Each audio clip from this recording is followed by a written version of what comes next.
चलो आज આપણે સવિચરણ અને સહસંબંધ પરથી જે નિયત સંબંધ શોધવાનો છે એના દાખલા આપણે ગણીશું જેના સૂત્રો તમને આગળ મેં લખાઈ દીધેલા છે હે ને।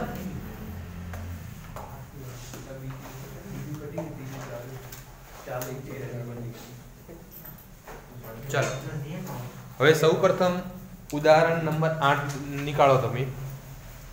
उदाहरण नंबर 8 જે पेज नंबर 132 ઉપર આપેલું છે આપણને। ઉદાહરણ નંબર 8 पेज नंबर 132 દાખલાની અંદર આપણને કઈ વસ્તુ આપેલી છે જોઈએ। 10 કીધું છે। પહેલા તો કેટલા કીધું છે 10 જુદા જુદા।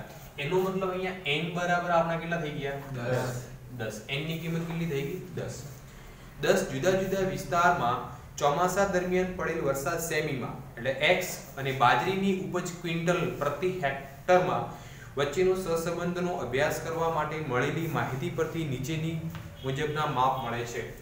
n બરાબર 10 બીજું શું આપેલું છે આપણને x બાર બરાબર 40 y બાર બરાબર 175 sx બરાબર 12 અને કોવેરિયન્સ xy બરાબર આપણને કેટલા આપેલા છે 360। આ પરથી ઉપજ y ની વરસાદ x પરનો નિયત સંબંધ રેખા મેળવો।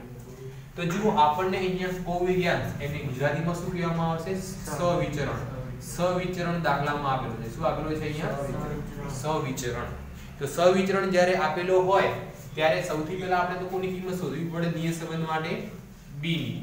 तो b बराबर आना માટે શું ફોર્મ્યુલા થશે covariance xy upon s square x x નો વર્ગ x। જ્યારે આપણે સહસંબંધના દાખલા કરતા હતા તો એની અંદર ભાગાકારમાં આપણે sx ગુણ્યા sy બંને લખતા હતા હે ને sx sy પણ એની અંદર આપણે વર્ગ કરતા ન હતા। નિયત સંબંધની અંદર એનો શું કરવામાં આવશે વર્ગ કરવામાં આવશે અને sy લખવામાં આવશે નહીં। જે આપણે આગળ સૂત્રો બી કર્યા નિયત સંબંધની અંદર ભાગાકારમાં આપણે y લખતા નથી અને સહસંબંધની અંદર આપણે આગળના સૂત્રમાં રૂટ કરતા હતા વર્ગમૂળમાં લખતા હતા। નિયત સંબંધમાં વર્ગમૂળમાં લખવામાં આવતું નથી અને sx ને આપણે સહસંબંધમાં ઓન્લી sx લખતા હતા। નિયત સંબંધમાં એનો શું થઈ જાય છે અહીંયા વર્ગ થઈ જાય। तो बराबर હવે આની કિંમત મૂકીએ તો કોવેરિયન્સ એટલે સવિચરણ xy કેટલા છે આપણા તો કે 300 ને ભાગ્યા હવે જો sx s ને આપણે 11 ધોરણમાં ભણી ચૂક્યા છે। s એટલે પ્રમાણિત વિચલન કહેવામાં આવે। શું કહેવામાં આવે પણ અહીંયા આપણે એના વર્ગની જરૂર છે। તો એ પ્રમાણિત વિચલનનો વર્ગ કરીને એટલે શું મળે જે મળે એને શું કહેવામાં આવે વિચરણ કહેવામાં આવે। શું કહેવામાં આવે વિચરણ। तो s x बराबर 12 છે તો એનો વર્ગ x બરાબર કેટલા હશે 144 કેમ કે 12 નો વર્ગ કેટલો થાય 144। તો હવે આની જગ્યાએ આપણે કેટલા મૂકીશું 144। તો b બરાબર 360 ભાગ્યા 144 2.5 આ આપણને કોની કિંમત મળી ગઈ b ની કિંમત।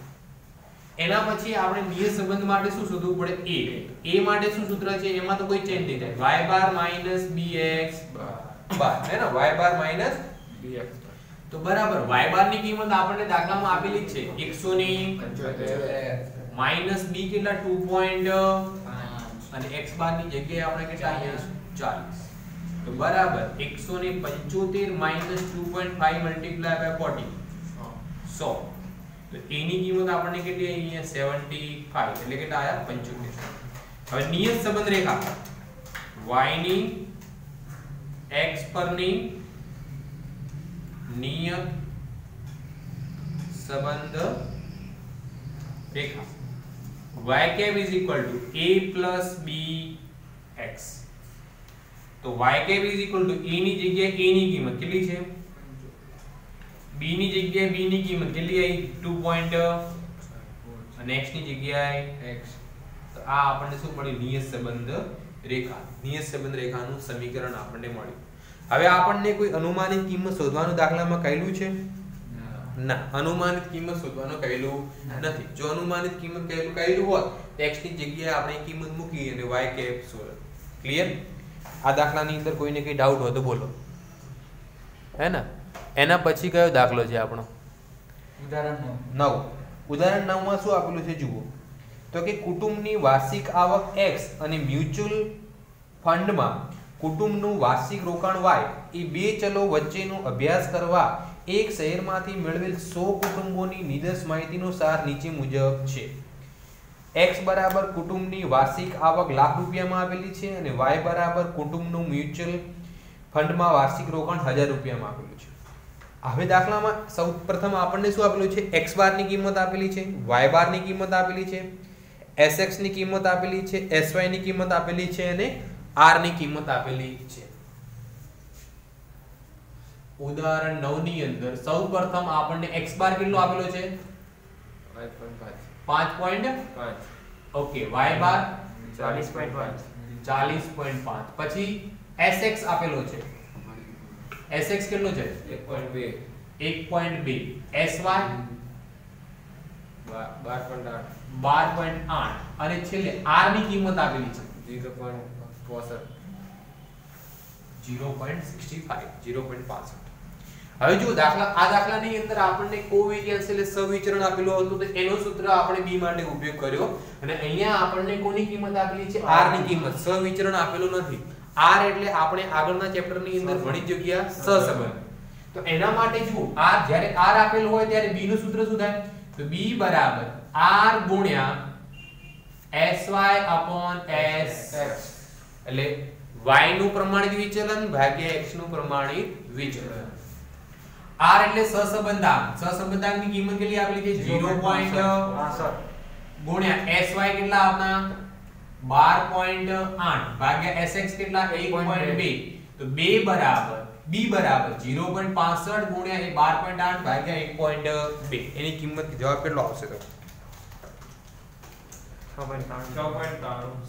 6.93. 6.93. હવે આપણે દાખલાની અંદર શું શોધવાનું છે? a બરાબર શું થાય?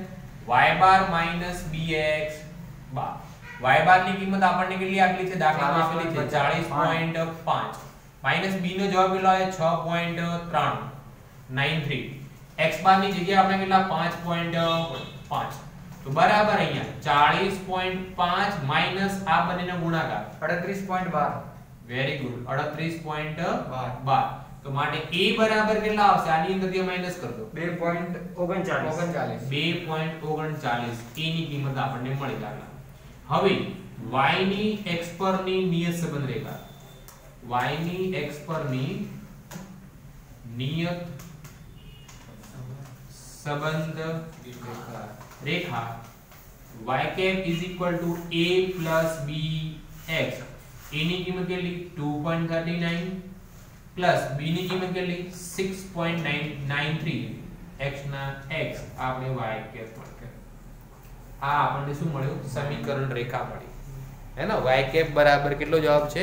2.39 પ્લસ 6.93. હવે દાખલામાં આપણને આપેલું છે કે આ માહિતી પરથી કુટુંબના મ્યુચ્યુઅલ ફંડમાં રોકાણની કુટુંબની વાર્ષિક આવક પરથી નિયત સંબંધ રેખા મેળવો. જો કોઈ કુટુંબની વાર્ષિક આવક 4.5 લાખ રૂપિયા હોય તો વાર્ષિક આવકને શું કહેલું છે? x કહેલું છે. કુટુંબની વાર્ષિક આવકને આપણે શું કહેલું છે? એટલે જો કોઈ કુટુંબની વાર્ષિક આવક 4.5 લાખ રૂપિયા એટલે કે x બરાબર જો 4.5 હોય તો તેનું મ્યુચ્યુઅલ ફંડમાં વાર્ષિક રોકાણનું અનુમાન મેળવો. એટલે કે કુટુંબની વાર્ષિક આવક કેટલી આપેલી છે આપણને? જ્યારે